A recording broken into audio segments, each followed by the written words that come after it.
Salut à vous les IMO-performeurs, j'espère que vous allez bien. Aujourd'hui, on va parler un peu de rénovation, d'astuces de rénovation, comment optimiser les coûts, optimiser le temps de chantier et puis éventuellement le résultat sur vos investissements locatifs. Alors, je vais vous parler d'une astuce assez simple, certainement peut-être connue de certains d'entre vous.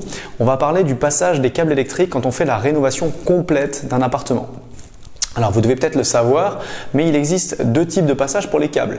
On peut les passer en apparent, donc ça va être avec l'usage de goulottes par exemple, vous avez déjà certainement vu ça, des goulottes blanches qui vont longer soit les plinthes, qui peuvent passer dans les plinthes, ou alors on peut le faire en encastré. Je vais vous montrer tout de suite à quoi ça peut ressembler de faire des saignées dans un sol, dans des murs, pour que vous compreniez comment on peut faire passer et quels sont, on va dire, les avantages et les inconvénients.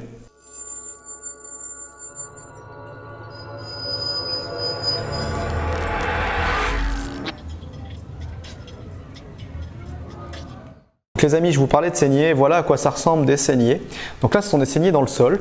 Donc vous pouvez voir qu'il y a quand même une certaine profondeur, parce que si je mets ma main, on arrive à peu près à la hauteur du doigt, donc j'ai quasiment 10 cm de profondeur pour pouvoir passer en fait des câbles dans cette saignée. Cette saignée sera rebouchée avec du mortier et elle va nous permettre de faire passer des câbles et de les tirer, comme vous le voyez là par exemple dans le mur.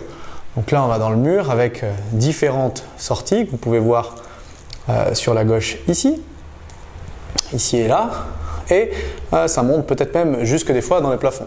Donc on a une saignée dans cet endroit là, on a une saignée qui part vers ce mur et qui va nous permettre de mettre une applique.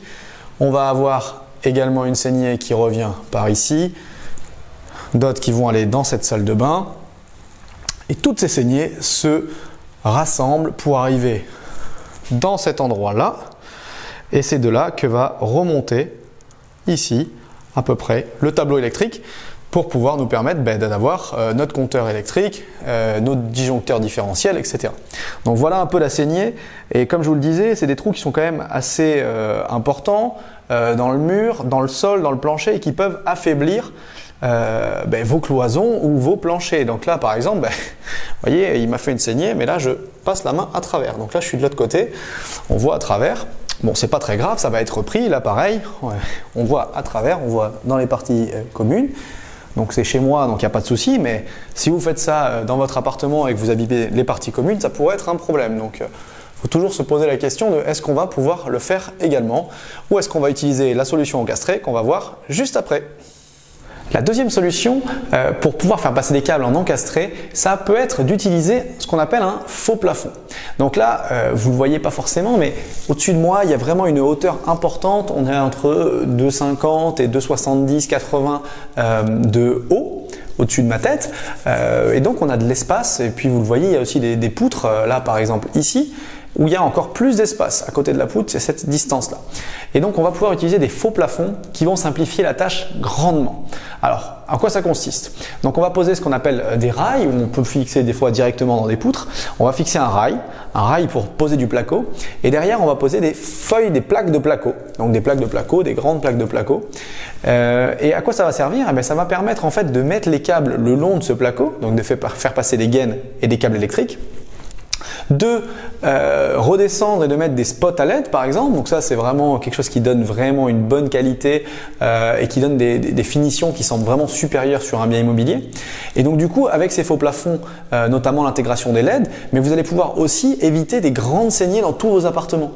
Donc ça va être encastré, ça va éviter de faire des grandes saignées dans les murs, donc vous en aurez peut-être certaines qui doivent être faites parce que quand il faut redescendre au niveau d'une prise électrique par exemple, en bas d'un mur, vous allez devoir faire une saignée depuis votre faux plafond jusqu'en bas. Mais ça en fait une seule, au lieu d'en avoir une longitudinale et une verticale. Donc vous diminuez en fait peut-être un petit peu dans certains endroits le risque d'affaiblir les murs, les cloisons, les planchers.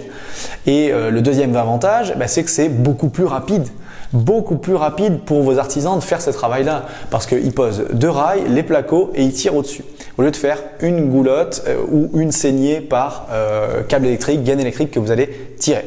Donc gain de temps, très esthétique et ça donne une valeur perçue qui est beaucoup plus importante. Et vous allez me dire oui mais le coût. Est-ce que ça coûte plus cher de faire une saignée avec une rainureuse ou alors est-ce qu'on va prendre plus d'argent et ça va nous coûter plus cher de faire avec un faux plafond? Alors, il y a plusieurs cas de figure. Généralement, ça coûte quand même un tout petit peu plus cher de faire des faux plafonds.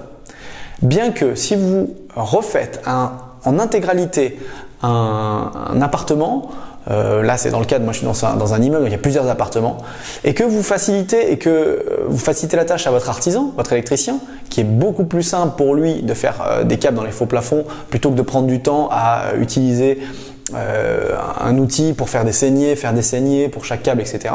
Si vous lui faites gagner beaucoup de temps et que vous faites valoir que vous lui faites gagner beaucoup de temps, mais peut-être que l'un dans l'autre, le temps qu'il va mettre à faire sa saignée versus le coût un peu supplémentaire du faux plafond, eh bien, ils vont se compenser et vous allez peut-être arriver à quelque chose qui est globalement similaire, mais en moins de temps et avec un aspect encore plus qualitatif. Donc, c'était une astuce au niveau des travaux. Il y en a vraiment plein et je prétends pas détenir toutes les astuces ni la vérité, mais c'est des choses qu'il faut penser, auxquelles vous pouvez être sensibilisé, notamment grâce à cette vidéo. Et vous pourriez peut-être, dans vos prochains investissements, si vous avez une hauteur sous plafond qui est intéressante, là encore, je le précise, ne le faites pas si vous avez juste une hauteur avec le bras tendu au-dessus de la tête, parce que quand vous mettez un faux plafond, vous allez perdre entre 10 et 15 cm de hauteur. Pareil, si vos fenêtres arrivent à flanc, vraiment au bord de votre plafond, vous n'allez pas pouvoir mettre le faux plafond ou il faudra faire une découpe, ce ne sera pas forcément évident. C'est possible, hein, mais c'est un peu plus de travail. Donc, il y a plein d'astuces techniques et de problèmes qui peuvent être liés à la technique, mais que vous pouvez peut-être aider.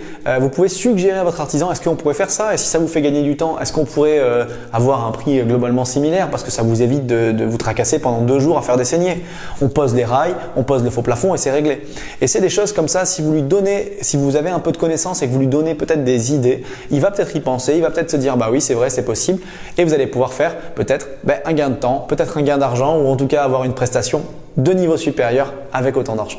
C'était l'astuce du jour, j'espère qu'elle vous intéressera. On en fera d'autres sur les travaux, la rénovation parce qu'on commence à avoir une certaine expertise là-dedans et j'espère que ça vous servira. À très bientôt, ciao sur Investimo Performance.